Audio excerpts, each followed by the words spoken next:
Hopping out the Regal with the eagle, hoodie hood, big headed like an eagle. Look up in the sky, fly tripping like a seagull. Nigga in the glove, ain't no love for enemigo, and even he know. Way too much. Niggas say I do drugs way too much. What's happening, Hoodlum gang? Welcome back to my channel. This your boy Hoodie from the Hood, aka your friend from that big old end. And today, man, I'm gonna get back into something that I did a few months ago. I had hit y'all already with the top 5 rappers, my top 5 rappers, and I hit y'all with the top 5 most famous Crips. This time, I'm gonna do something a little different, and I'm gonna hit y'all with the top 10 player pimp rappers. According to me, you probably got a different list, but yeah, man. Before we get into it, I think it's only right to let y'all know about my honorable mentions. I would say Sauce Walker. I would say Rollo the Pimp. I would say you could probably throw Filthy Rich in there, even though I feel like he's a lot bigger than that category now. But you could still throw Filthy Rich in there. All right, which leads me to number 5.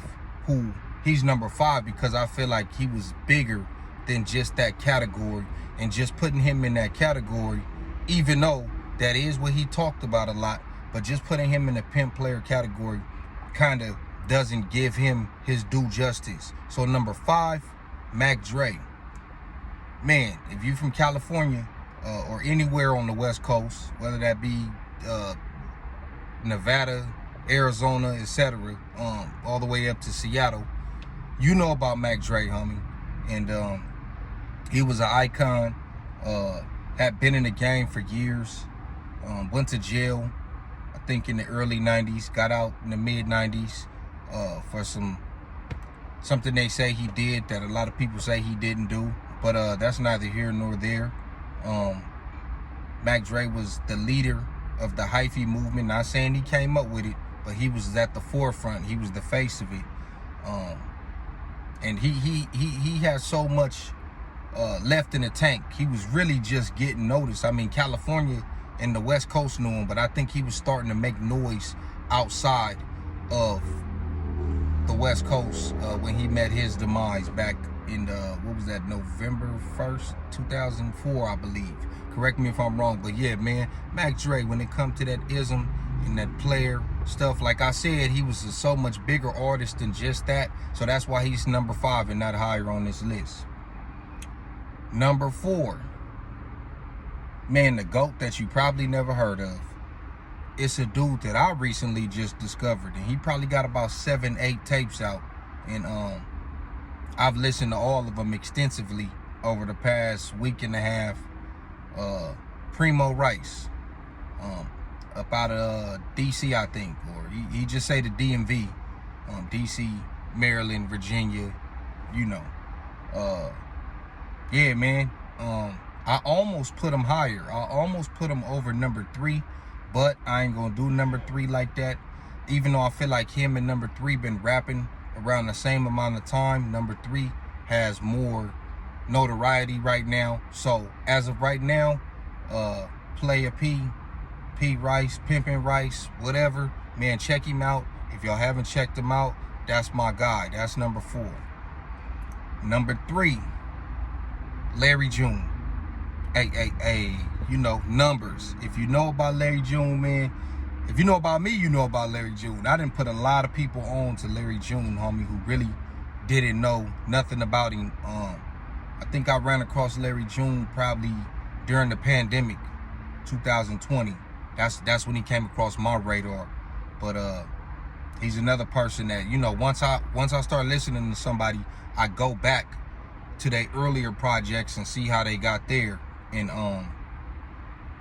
that's why I almost put Primo Rice over him, because when you go back, I would say Larry June probably started getting hot like around,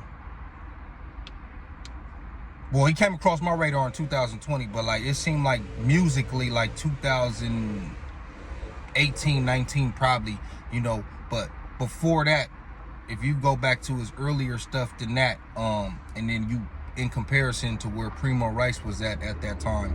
I would probably give the slight edge to him, but like I said, Larry June is already a bigger artist at the moment. So, you know, we're not going to disrespect Uncle Larry and put him behind, but Primo Rice coming for you, Larry June. But shout out to Larry June, that's number 3. Number 2, it's Too Short, baby. Coming straight from Oakland. Yes, sir. Too Short been doing this for, man, about 40 years. I think he dropped his first tape in like 83 or something. You know what I'm saying? Like, Too Short is a legend. He been talking that gang and that ism for a long time, homie. Now, of course, I don't think Too Short was actually really like a pimp like some of the other people on this list who actually proclaimed to be that. I think he was more so just like a player. Like I said, that's why it's pimp players. You know what I mean? That's what the list is about. I think Too Short was a pioneer in that. He was talking that stuff way back when people were still hip to the hip. You know what I mean? He was on that type of time way back then, and he's been consistent all the way up until now. You know, he made up his mind when he was 17. He ain't with no marriage in the wedding ring. He still ain't married. The man just had a baby like 2-3 years ago, and the nigga like 60 or pushing 60. He almost there. He like 56, 57. He's somewhere up there. But yeah, man, Too Short, obviously a legend in the Bay, a legend in Oakland, a legend in California, a legend on the West Coast, period. That's number 2. Number 1, come on, man. If you don't know who number 1 is, slap yourself. Sugar Free, homie. Sugar Free does it in a way that can't be duplicated. You know what I mean? You can't. There's only one Sugar Free, homie, and I don't think anyone sounds like him. I don't think anyone can put that much game together. I mean, of course, E40 when it comes to the verbiage and all that, but I mean just as far as talking that type of lifestyle and the way he gets his point across, and he's consistently been doing that since the Street Gospel album. That was what, 26 years ago, 25 years ago? I think 25 years ago, Street Gospel came out, like in 97. I remember hearing that as a kid, and I was like, man, what the fuck is this? But in a good way. Like, the nigga was just saying so much. He was slick talking, you know, he was slicker than his ponytail. You feel me? I was like, yeah, this dude right here, you know, he got it. Obviously, I didn't understand the magnitude of the lyrics until I got older. And I feel like even to this day, he's unmatched in that category, man. And that's why he's number 1, and he'll probably continue to be number 1, because I don't really see nobody taking the throne from Sugar Free, man.